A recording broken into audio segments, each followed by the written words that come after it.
баршаңызға сәлем. Қыздар, қалдарыңыз қалай?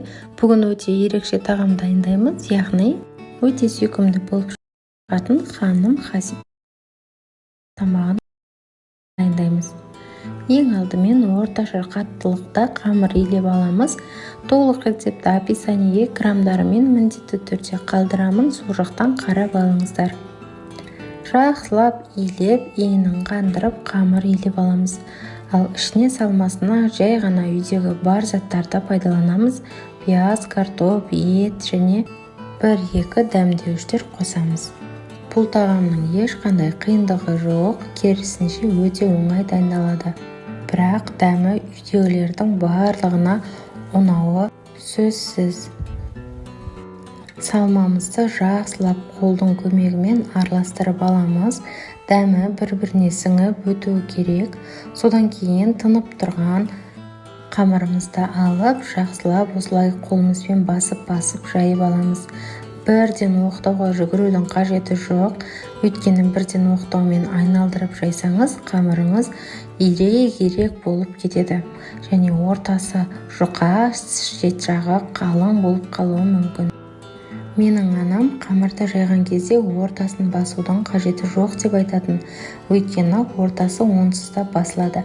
Шет жағын жақсылап басып, қамырды жайсаң тегіс болып домалақ болып шығады деп айтатын. Міне біз қамырымызды дайындап алдық. Жұқалығын көріп тұрсыздар, өте жұқа болып жаю керек. Ішіне майын жақсылап жағып аламыз, бір тегіс ет. Содан кейін осылай қамырды кесіп алуымыз керек.